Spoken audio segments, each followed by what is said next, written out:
जय हिंद दोस्तों आज की इस वीडियो में लेकर आ गए हैं कक्षा 9 क्या मेरे भाई कक्षा 9 अर्धवार्षिक 2025-26 के लिए मॉडल पेपर। दोस्तों यहाँ पर आपको पेपर मिलने से पहले सबसे पहले क्या करना होता है, नाम डालना होता है, उसके बाद रोल नंबर। ठीक मेरे भाई, अब देखो जो आपके पास समय होता है वो 2.5 घंटे का होता है। ठीक मेरे भाई, और यहाँ पर पूर्णांक कितने का होता है, 70 का। और मेरे भाई ये विषय क्या है, हिंदी, ये आपको पता होना चाहिए। ठीक मेरे प्यारे भाई, अब देखो इसी बात को जानते हुए मेरे भाई अब यहाँ पर क्वेश्चन पेपर को सॉल्व करते हैं। तो मेरे भाई आपको सब पहले यहाँ पर क्या पता होना चाहिए, नोट। क्या मेरे भाई प्रश्न पत्र 2 खंडों में, क्या मेरे भाई खंडा और खंडबा में। ठीक मेरे भाई, देखो यहाँ पर खंड आ है जिसमें बहुकल्पीय प्रश्न दिए गए हैं। क्या मेरे भाई बहुकल्पीय प्रश्न दिए गए हैं जो कि 20 नंबर के होने वाले। क्या मेरे भाई बहुकल्पीय प्रश्न 20 नंबर के होने वाले हैं। देखो पहला क्वेश्चन है क्वेश्चन पेपर का जो कि है हिंदी का प्रथम मौखिक उपन्यास। क्या मेरे भाई प्रथम मौखिक उपन्यास आपको ध्यान में आया होगा दोस्तों, ये मेरे भाई क्या है, गोदान है। क्या मेरे भाई गोदान है जो प्रेमचंद्र द्वारा रचित है। क्या मेरे भाई प्रेमचंद्र द्वारा रचित है। क्या है, उपन्यास, यानी कि गोदान कौन सी विधा है, उपन्यास है। ठीक मेरे भाई, ये आपको पता होना चाहिए। लेखक कौन है, प्रेमचंद्र। ठीक मेरे भाई, क्वेश्चन नंबर 2 है खड़ी बोली गद्य के जनक है। खड़ी बोली गद्य के जनक मेरे भाई जयशंकर प्रसाद, या फिर इनमें से कौन है, निर्मला जी या फिर भारतेंद्र हरिश्चंद्र। इसका राइट आंसर क्या होता है, भारतेंद्र जी। क्या मेरे भाई भारतेंद्र जी खड़ी बोली गद्य के जनक है, बहुत ही वायरल क्वेश्चन है मेरे भाई। देखो क्वेश्चन नंबर में 3 क्या कह रहा है, बाद निबंध के लेखक है। मेरे भाई कक्षा 9 का जो पहला पार्ट है ना, पहला उसी से आया हुआ है, प्रताप नारायण मिश्र। क्या है मेरे भाई, इसका सही आंसर प्रताप नारायण मिश्र। क्या मेरे बात निबंध के लेखक, यानी कि बात इन्होंने लिखा है पाठ, और ये क्या है मेरे भाई निबंध। बात किस विधा की रचना है, तो आप कहेंगे निबंध। ठीक मेरे भाई, किसने लिखा है, प्रताप नारायण मिश्र। ऑप्शन नंबर ही सही हो जाएगा। ठीक मेरे भाई, अब देखो चार बार क्या मेरे भाई चार, क्वेश्चन नंबर 4 है हंस नामक पत्रिका का प्रकाशन किया था, किसने किया था, हंस नामक पत्रिका का प्रकाशन। इसका राइट आंसर क्या हो जाएगा, प्रेमचंद्र। क्या मेरे भाई प्रेमचंद्र, ऑप्शन नंबर ए सही हो जाएगा। ठीक मेरे भाई, अब देखो कबीर की रचना है, ये आपको बताना है। कबीर की रचना वैसे तो मेरे भाई साखी भी है, शब्द भी है और रामायणी भी है, इसलिए उपयुक्त सही हो जाएगा इसका आंसर। ठीक मेरे भाई, अब देखो ये जो साखी शब्द रामायणी इनका जो संग्रह मिलता है वो हमारे बीजक भी मिलता है। क्या मेरे भाई बीजक इनका एक ग्रंथ है। ठीक मेरे भाई, इसी में इनको बीजक के ही पार्ट है साखी शब्द रामायणी, ये आप समझ लीजिए। ठीक मेरे भाई, अब देखो क्वेश्चन नंबर 6 है मीराबाई किस काल की कवित्री है। मीराबाई किस काल की कवित्री है, ये आपको पता होना चाहिए मेरे भाई। तो ये मेरे भाई इसका राइट आंसर क्या हो जाएगा, मीराबाई दोस्तों भक्ति काल की कवित्री है। क्या मेरे भाई भक्ति काल की, ऑप्शन नंबर सेकंड सही हो जाएगा। ये आदिकाल भी नहीं होगा, ना कि रीतकाल आदिकाल भी, सब ऑप्शन गलत हो जाएंगे। ऑप्शन नंबर दूसरा सही हो जाएगा, भक्ति काल। ठीक मेरे भाई, अब देखो रहीम की भाषा थी, ये मेरे भाई ये काव्य के जितने भी कवि हैं उनकी अधिक से अधिक 90%, क्या मेरे भाई 90% जो भाषा थी वो ब्रज थी।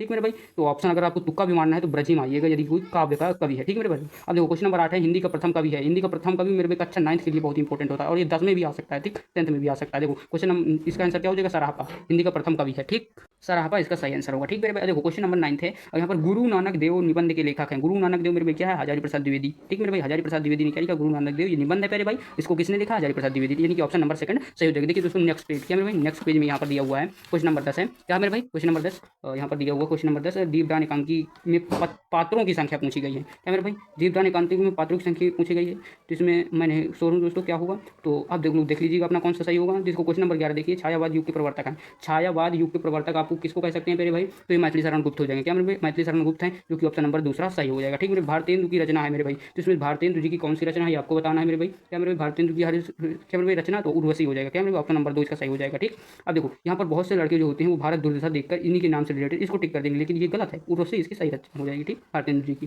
क्वेश्चन नंबर 13 है मैथिली शरण गुप्त किस युग के कवि हैं। ये मेरे भाई बहुत इंपॉर्टेंट क्वेश्चन है। क्या मेरे भाई मैथिली शरण गुप्त किस युग के कवि हैं, तो मेरे भाई इसका द्विवेदी सही आंसर होता है। क्या मेरे भाई द्विवेदी, ठीक, यानी कि मैथिली शरण गुप्त किसका युग के कवि हैं, तो मेरे भाई द्विवेदी युग जो होगा वो सही आंसर हो जाएगा, ऑप्शन नंबर 2। ठीक मेरे भाई, अब यहाँ पर दोस्तों है निहार क्या है, निहार क्या है ये आपसे बताया गया है, पूछा गया है दोस्तों। निहार ये मेरे भाई कविता संकलन है, ऑप्शन नंबर 3 सही हो जाएगा, यानी कि इसका 14 का सही आंसर क्या हो जाएगा, तीसरा कविता संकलन। ठीक देखो वीर रस का स्थायी भाव, वीर रस का क्या होता है, उत्साह। ठीक उत्साह इसका सही आंसर हो जाएगा, ऑप्शन नंबर 2। ठीक अब देखो चौपाई के प्रत्येक चरण में कितनी मात्राएं होती हैं, तो 16 मात्राएं, और ये कैसा जो हमारा छंद है चौपाई ये कैसा सममात्रिक छंद है। आप और इसमें कितने चरण होते हैं, चरण की अगर बात करें हम, चरण कितने होते हैं, तो इसमें 4 चरण होते हैं, प्रत्येक चरण में 16 मात्राएं होती हैं, प्रत्येक चरण में 16 मात्राएं, इसलिए इसका आंसर हो जाएगा। ठीक अब देखो प्रत्येक चरण में 16 मात्राएं, तो 4 चरणों में 64 मात्राएं, कुल मिलाकर 64 मात्राएं होती हैं चौपाई छंद में। ठीक प्यारे भाई, कुल मिलाकर 64 मात्राएं होती हैं। ठीक 4 चरण होते हैं चौपाई छंद में।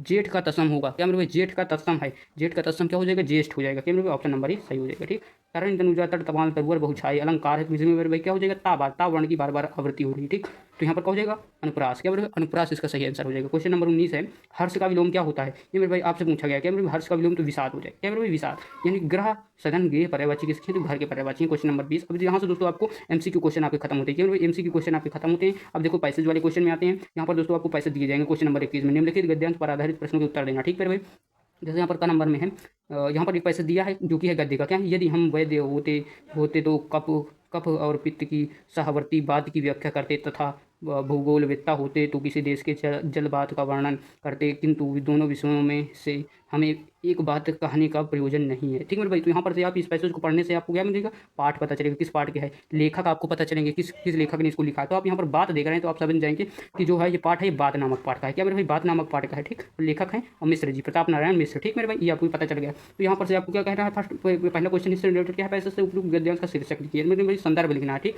अब देखो यहाँ पर रेखांकित अंश की व्याख्या, जो रेखांकित अंश है इसकी आपको व्याख्या करनी है। ठीक, अब देखो तीसरा क्वेश्चन है, पैसे से प्रयोजन के पर्यायवाची लिखिए। ठीक मेरे भाई, ऐसा आपको लिखना है। क्वेश्चन नंबर 21 खत्म होता है। अब देखो इसी काल में खान भी आता है, इसी का छोटा भाई। खान नंबर में दोस्तों, अब देखो गुरु के जीवन काल में उनका प्रभाव सूर्य के समान फैलाने लगा था। उनके मन में किसी के प्रति राग या द्वेष नहीं था। उन्होंने किसी की निंदा नहीं की और एक परमात्मा को छोड़कर किसी की स्तुति भी नहीं की। मेरे भाई इसको भी आप खा नंबर में कर सकते हैं। ठीक मेरे भाई, अब देखो यहाँ में था। ठीक मेरे भाई, का नंबर सॉरी दोस्तों, का और खा। ठीक, यहाँ पर देख लेना है आपको। अब देखो क्वेश्चन नंबर 22 में उसी प्रकार दोस्तों जैसा कि आपने का में किया उसी प्रकार आपको इनको लिख देना। ठीक, पाठ बताना किस पाठ का, लेखक, उसी प्रकार संदर्भ और व्याख्या और लेखक। ठीक मेरे भाई, इस प्रकार। अब यहाँ पर देखो निम्नलिखित पद्यांश पर आधारित प्रश्नों के उत्तर देना। ठीक, सतगुरु हम सूरीज करी एक कहा प्रसंग, परस्या बादल प्रेम का बीज गया सबंग। इसकी मेरे भाई आपको यानी कि इस पद्यांश के आधारित के उत्तर देना है मेरे भाई। ठीक, इस दोहे का संदर्भ लिखना है, किस पाठ से आया है केवल उसको बताना होता है मेरे भाई। इसमें लेखक क्या मेरे भाई, लेखक नहीं लिखना है आपको, नहीं सॉरी दोस्तों, लेखक भी लिखना है। और यहाँ पर क्या करना है मेरे भाई, क्या मेरे भाई वहाँ पर संस्कृत में, क्या मेरे भाई संस्कृत में आपको लेखक नहीं लिखना है। ठीक, लेखक को नहीं लिखा जाता है। ठीक, ये आपको ध्यान रखना है, संस्कृत में इसमें आपको लिखना है मेरे भाई। ठीक, अब देखो यहाँ पर ये नहीं आ रहा है आपको, तो इसमें अथवा में इसको भी कर सकते हैं, जिसके लिए आपको 6 नंबर दोनों में दिए जाएंगे। ठीक, अब देखो अगला क्वेश्चन यहाँ पर आ रहा है, तो क्वेश्चन नंबर 23 है, का नंबर निम्नलिखित संस्कृत गद्यांशों में से किसी एक संदर्भ सहित अनुवाद कीजिए। ठीक, ये संस्कृत का एक पैसेज ये ना आ रहा हो तो आप इसको भी कर सकते हैं, देख लीजिए क्लियर। ठीक, अब देखो यहाँ पर कोई खा नंबर क्वेश्चन है, किसी संस्कृत पद्यांशों में से किसी एक संदर्भ सहित हिंदी में अनुवाद करना। ठीक मेरे भाई, ये रहा आपका क्वेश्चन। ठीक, यानी कि ये क्या मेरे भाई, एक संदर्भ सहित अनुवाद करना है, चाहे जो ये एक है और एक इधर भी दिया होगा, देख लेते हैं। एक ये इधर भी अथवा में, या इसको भी आप कर सकते हैं। ठीक मेरे भाई, इसको भी आप कर सकते हैं। तो में से एक अब देखो क्वेश्चन नंबर 24 में दीपदान एकांकी की कथा संगठन क्या मेरे भाई पर अपने विचार प्रकट करना। ठीक मेरे भाई, जिसके लिए आपको 5 नंबर दिए जाएंगे। ये दीपदान एकांकी होगी आपके सिलेबस में, उसको आपको लिखना है संक्षिप्त में, उसके बारे में बताना है। ठीक मेरे भाई, क्वेश्चन नंबर 25 का नंबर निम्नलिखित लेखकों में से किसी एक का जीवन परिचय एवं रचनाएं लिखना। ठीक मेरे भाई, जो आपको जीवन परिचय लिखना है उसमें दोस्तों हम आपको हमेशा बताते हैं कि संक्षिप्त परिचय जरूर लिखिए। क्या मेरे भाई, संक्षिप्त परिचय जरूर लिखे। और एक मेरे भाई क्या 3 रचनाएं लिखना है। क्या मेरे भाई, 3 रचनाएं लिखना है जो कि हमेशा पूछी जाती हूँ, उनको लिखना है जो बहुत ही प्रसिद्ध हो। ठीक, जैसे आप किसी भी कवि का लिख सकते हैं जीवन परिचय, प्रताप के भी और प्रेमचंद का, महादेवी वर्मा का भी। देखो नंबर में है, यानी कि ये है गद्य के, ये मेरे भाई गद्य की है और ये पद्य के हैं। ठीक, कवि। और देखो यहाँ पर किसी एक जीवन परिचय देते हुए रचनाएं लिखना, उसी प्रकार संक्षिप्त में भी लिखना है और 3 रचनाएं जरूर लिखना है मेरे भाई। अब कभी कभी लिखते भारतीय द्वारा माइश्री साणु, इन्हीं में से एक का लिख सकते हैं। ठीक, अब देखो आप जीवन परिचय पूछता है मेरे भाई, वो आप गद्य के 1 से लेकर 3 याद कर लीजिए और पद्य के 1 से लेकर 3 तक याद कर लीजिए। आपको इसी से अंदर आएगा आपको जीवन परिचय, इससे बाहर नहीं आता, चाहे बोर्ड एग्जाम, चाहे 9th हो 10th 11th, हमेशा इसी में से आता है। ठीक, अब देखो क्वेश्चन नंबर 26 है, अपने पाठ्य पुस्तक के कंठस्थ किया हुआ कोई एक श्लोक लीजिए, जो इस प्रश्न यानी कि जो पेपर में नहीं पूछा है श्लोक, उसको आपको लिखना है, जिसके लिए आपको 2 अंक दिए जाएंगे। ठीक है, क्वेश्चन नंबर 27 निम्नलिखित में से किन्हीं 2 प्रश्नों के उत्तर संस्कृत में देना है। ठीक, इसमें जो आपको सरल है उसी को आपको संस्कृत में देना है। ठीक, प्रत्येक क्वेश्चन के लिए 2 अंक है, यदि आप 2 करेंगे तो 2 4 अंक इसलिए आपको निर्धारित कर दिए जाएंगे। ठीक, अब देखो क्वेश्चन नंबर 28 में है, निम्नलिखित मुहावरों में से किसी एक अर्थ बताते हुए वाक्य प्रयोग कीजिए। ठीक, जैसे यहाँ पर आप कह सकते हैं मुहावरा अपने पैरों पर खड़ा होना, या फिर अकल टकराना भी कह सकते हैं आप, या फिर आसमान में सितारे तोड़ना, यानी कि बहुत कठिन कार्य करना। ठीक, ऊँट के मुंह में जिन्हें अत्यधिक खाने वाले को थोड़ा कम देना। ठीक, और यहाँ पर जैसे क्वेश्चन नंबर 29 है, निम्नलिखित में से किन्हीं 2 वाक्यों का संस्कृत में अनुवाद कीजिए। ठीक, 4 नंबर जिसके लिए आपको दिए जाएंगे। ठीक, या जिसमें आपको जो इसमें से सरल लगे उसको लिख दें, जैसे वह कठिन परिश्रम करता है, इसको भी आप संस्कृत में कर सकते हैं। सूर्य पूर्व से निकलता है, तुम दोनों पढ़ते हो। ठीक मेरे भाई, वे दोनों बाजार जाते हैं। क्वेश्चन नंबर 30 है, शुक्लमुखी हेतु प्रधानाचार्य को पत्र लिखना। ठीक, अगर ये ना आ रहा हो आपको तो आप इस पर भी लिख सकते हैं, विद्यालय के प्रधानाचार्य को छात्रवृत्ति के लिए आवेदन पत्र लिखना है। ठीक मेरे प्यारे भाई, तो ये आज का पेपर होता है समाप्त। तो वीडियो कैसे लगी, वीडियो को कमेंट कीजिएगा और दोस्तों लाइक कीजिएगा। ठीक, मिलते हैं नेक्स्ट वीडियो में, जय हिंद।